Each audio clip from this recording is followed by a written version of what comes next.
रहीम अस्सलाम वालेकुम। क्या हाल है आप लोगों की? उम्मीद करता हूँ आप लोग ठीक होंगे। आपकी पढ़ाई का, आपके एग्जाम की तैयारियों का सिलसिला ठीक चल रहा होगा। एफपीएससी टेस्ट प्रिपरेशन के हवाले से हम बात कर रहे हैं और आज हम बात करेंगे जी एडमिनिस्ट्रेशन इन एजुकेशन के हवाले से। बहुत ही इम्पोर्टेंट किस्म की टर्मिनोलॉजीज के हवाले से हमारे सामने जो है वो इस वक्त जो है वो POSTCORP पोस्ट कॉर्प आपके सामने नजर आ रहा है जी। और पोस्ट कॉर्प किस चीज को शो करता है जी? ये post Corp is a classical concept of administration that explains the key functions of management. ये एक क्लासिकल कॉन्सेप्ट है एडमिनिस्ट्रेशन का और जो मैनेजमेंट के की फंक्शंस हैं उनको ये एक्सप्लेन करता है। और इस बेसिकली ये लूथर गुलिक ने जो है वो इंट्रोड्यूस किया था, जो कि एक प्रोमिनेंट स्कॉलर थे पब्लिक एडमिनिस्ट्रेशन में। और मतलब क्या है जी, हर एक जो लेटर है यहाँ पे वो एक एडमिनिस्ट्रेटिव फंक्शन को रिप्रेजेंट करता है। अब जैसे POSTCORP, तो P for planning, O for organising, S for staffing, D for directing, CO for coordinating, R for reporting and B for budgeting. ये इंपॉर्टेंट चीजें हैं जी। यही चीजें हम कर रहे होते हैं एडमिनिस्ट्रेशन के अंदर। प्लानिंग कर रहे होते हैं, चीजों को ऑर्गेनाइज कर रहे होते हैं, स्टाफ जो है उसको इंटेक्ट कर रहे होते हैं, उसको ट्रेन कर रहे होते हैं, डायरेक्शन दे रहे होते हैं, लोगों को कोऑर्डिनेट कर रहे होते हैं डिफरेंट डिपार्टमेंट के दरमियान, फिर रिपोर्टिंग कर रहे होते हैं और साथ में एट द एंड हम बजटिंग कर रहे होते हैं। तो दीज आर की फंक्शंस ऑफ मैनेजमेंट। तो इम्पोर्टेंस क्या है इनकी जी एजुकेशन के अंदर? तो एजुकेशनल इंस्टीट्यूशन जो है जिसमें स्कूल, कॉलेजेस, यूनिवर्सिटीज होती हैं, तो इनके अंदर ये जो फंक्शंस हैं ये हेल्प करते हैं इफेक्टिव मैनेजमेंट को इंश्योर करने में, टीचिंग लर्निंग प्रोसेस को इम्प्रूव करने में, और जो है वो डिसिप्लिन और कोऑर्डिनेशन मेंटेन करने में, जो एजुकेशनल गोल्स होते हैं उनको एफिशिएंटली अचीव करने में ये चीजें हेल्प आउट करती हैं।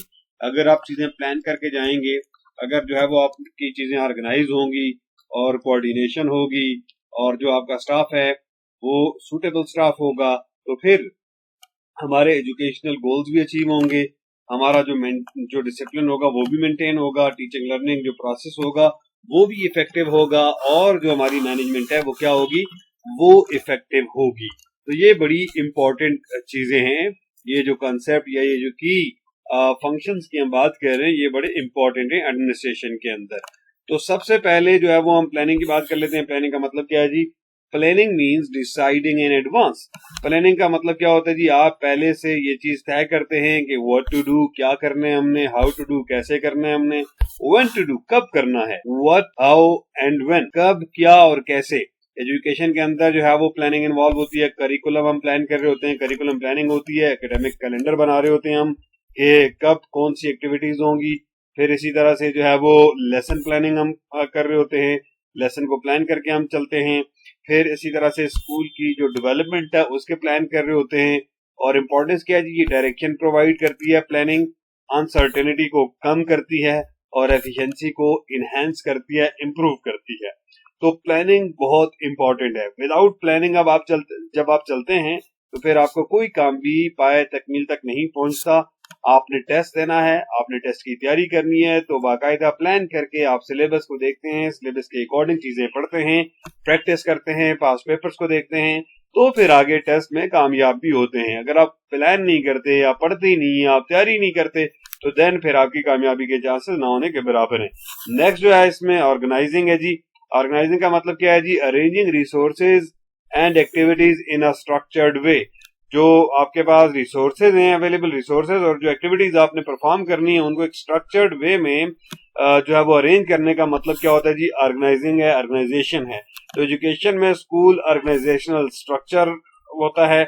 आपका जो है वो डिपार्टमेंट की फॉर्मेशन होती है, और जो ड्यूटीज होती हैं टीचर्स को इनको ये एलोकेट करनी होती है, इनको ऑर्गेनाइज करना होता है।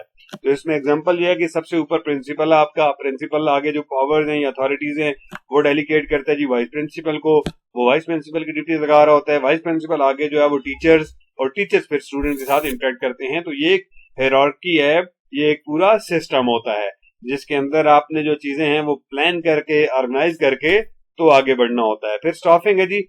स्टाफिंग का मतलब क्या होता है जी? Recruitment, selection, training and development of staff. जो स्टाफ है सुटेबल, आपने जो कोई भी काम कर रहा है तो उसके लिए सुटेबल स्टाफ को आपने हायर करना होता है, उनकी सिलेक्शन करनी है, उनको ट्रेन करना है और उनको डेवलप करना होता है, ताकि वो जितना भी काम उनके जिम्मे लगाया जा सके उसको एफिशिएंटली मुनासिब तरीके के साथ वो पाया तकमील तक पहुंचा सके। एजुकेशन में जो है वो क्वालिफाइड टीचर्स की हायरिंग जो होती है, टीचर्स ट्रेनिंग प्रोग्राम्स जो होते हैं, प्रोफेशनल डेवलपमेंट के जो प्रोग्राम्स होते हैं, ये इसके अंदर आते हैं। और इसकी इंपॉर्टेंस क्या है जी? इसकी अहमियत यह है कि ये क्वालिटी एजुकेशन को इंश्योर करता है और टीचर्स की परफॉर्मेंस को भी ये इम्प्रूव करता है। नेक्स्ट हमारे पास है डायरेक्टिंग। डायरेक्टिंग का मतलब क्या होता है जी? Guiding, leading and motivating staff to achieve goals. Goals को अचीव करने के लिए स्टाफ को गाइड करना, उसको लीड करना और उस स्टाफ को मोटिवेट करना। एजुकेशन के अंदर प्रिंसिपल जो होता है वो टीचर्स को गाइड कर रहा होता है, स्टूडेंट्स को मोटिवेट कर रहा होता है और क्लासरूम्स के अंदर वो जो है वो लीडरशिप रोल प्ले करते हैं, टीचर्स भी और आपका जो हेड होता है वो भी। तो टेक्निक्स क्या होती हैं इसके अंदर लीडरशिप होती है, कम्युनिकेशन इन्वॉल्व होती है और motivation. These are techniques used for directing the staff to achieve desired goal. फिर उसके बाद है कोऑर्डिनेटिंग। तो कोऑर्डिनेटिंग का मतलब ये होता है कि integrating activities of different departments for unity. मुख्तलिफ डिपार्टमेंट के दरमियान जो एक्टिविटीज हो रही होती हैं उनको कोऑर्डिनेट एक मरबूत तरीके के साथ, बाईमी रफ्त के साथ आगे लेके चलना।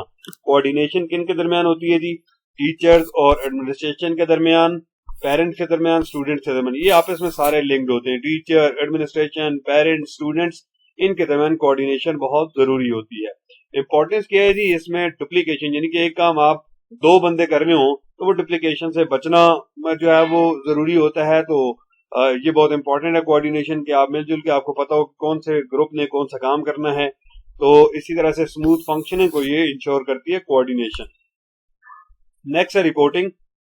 जो है अथॉरिटीज को अपनी प्रोग्रेस और परफॉर्मेंस से जो है वो आगाह रखना, इन्फॉर्म रखना, इसे हम रिपोर्टिंग कहते हैं। तो इसके अंदर जो है वो एजुकेशन में स्टूडेंट प्रोग्रेस रिपोर्ट्स होती हैं, टीचर परफॉर्मेंस रिपोर्ट होती हैं और स्कूल की इंस्पेक्शन रिपोर्ट्स होती हैं। और इसकी अहमियत यह है कि ये ट्रांसपेरेंसी को, अकाउंटेबिलिटी को और डिसीजन मेकिंग को जो है वो हेल्प करती है। फिर बजटिंग है, planning and managing financial resources. इसको हम क्या कहते हैं जी? बजटिंग कहते हैं। तो एजुकेशन के अंदर स्कूल का बजट प्रिपेयर करना, फंड्स एलोकेट करना, एक्सपेंसेस को मैनेज करना, ये जरूरी होता है। तो बजटिंग करके हम ये सारी चीजें कर रहे होते हैं। तो इंपॉर्टेंस ये है कि फाइनेंशियल कंट्रोल होता है, रिसोर्स यूटिलाइजेशन होती है और इंस्टीट्यूशनल डेवलपमेंट होती है कि आप जो प्रॉपरली चीजों को प्लान करके, ऑर्गेनाइज करके, बजट को देख के आप चलते हैं तो फिर आपका इंस्टीट्यूशन जो होता है वो डेवलप होता है। और इसमें यह है कि application of post Corp in school administration. School administration के अंदर इनकी क्या जो है वो अहमियत है, ये वैल्यू है, वो हम बात करते हैं। तो प्लानिंग जो है वो एकेडमिक शेड्यूल अब डेवलप करते हैं, प्लान करते हैं। असाइनिंग ड्यूटीज आ गया, हायरिंग टीचर स्टाफिंग में आ गया, डायरेक्टिंग लीडिंग स्टाफ आ गया, coordinating managing team work. Reporting का मतलब है कम्युनिकेटिंग प्रोग्रेस और बजटिंग का मतलब है फाइनेंस को मैनेज करना। फिर जो एडवांटेज होते हैं इसके एजुकेशन के अंदर वो क्या है जी? एडमिनिस्ट्रेटिव स्ट्रक्चर क्लियर होती है, एफिशिएंसी इंप्रूव होती है, अकाउंटेबिलिटी एनहांस होती है, कोऑर्डिनेशन को प्रमोट करता है, ये सारी चीजें। और जो इंस्टीट्यूशनल गोल्स होते हैं वो अचीव होते हैं। फिर उसके बाद लिमिटेशंस क्या हैं जी इसकी? तो बहुत ज्यादा मैकेनिकल और रिजिड हो जाती हैं चीजें, ह्यूमन इमोशनल फैक्टर्स को इग्नोर होता है बाज़ औक़ात, और कोई जो फुली जो सुटेबल नहीं होता मॉडर्न डायनामिक इन्वायरमेंट के अंदर, ये सारी जो चीजें हैं। और ये एडमिनिस्ट्रेशन पर ज्यादा फोकस करता है टीचिंग से। तो ये कुछ इसके लिमिटेशन या इसके ड्रॉबैक्स आप कह सकते हैं। फिर जो मॉडर्न व्यू एजुकेशन के अंदर या एजुकेशनल एडमिनिस्ट्रेशन के अंदर वो क्या है जी?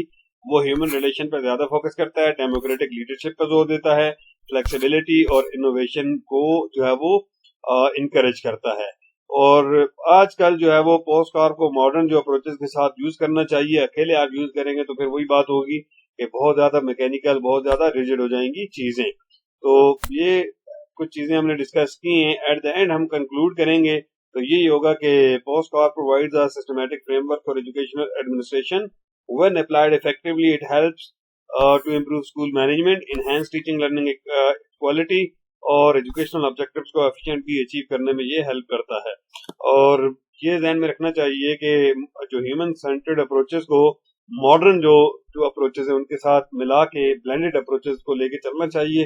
तो इससे ये होगा कि हमारी जो एफिशिएंसी होगी वो भी बढ़ेगी, हमारी एडमिनिस्ट्रेशन बेहतर होगी, जो टीचिंग लर्निंग एक्टिविटीज होती हैं वो ज्यादा बेहतर होती हैं। तो जब आप प्लानिंग करके चीजों को ऑर्गेनाइज करके जो है वो लेके चल रहे होते हैं, स्टाफ को आप प्रॉपर जो सुटेबल स्टाफ है वो हायर करते हैं, उनको लीड करते हैं, आपस में कोऑर्डिनेशन रखते हैं, प्रॉपर रिपोर्टिंग उनकी कारकर्दगी की रिपोर्ट मेंटेन करते हैं, और फिर आप चीजें लेके चलते हैं, तो फिर आपका ओवरऑल जो काम होता है वो भी ज्यादा बेहतर होता है, आपके ऑब्जेक्टिव भी अचीव होते हैं और टीचिंग लर्निंग एक्टिविटीज भी एफिशिएंटली कैरी आउट की जा सकती हैं। तो ये कुछ चीजें हमने डिस्कस की, उम्मीद करते हैं आपके लिए फायदेमंद साबित होंगी। इंशाल्लाह इसी से रिलेटेड मजीद चीजें भी लेकर आएंगे। हमारी नेक दुआएं, हमारी नेक तमन्नाएं आपके साथ हैं। अल्लाह ताला आप सबको कामयाब करे। Wish you all good luck. Thank you very much.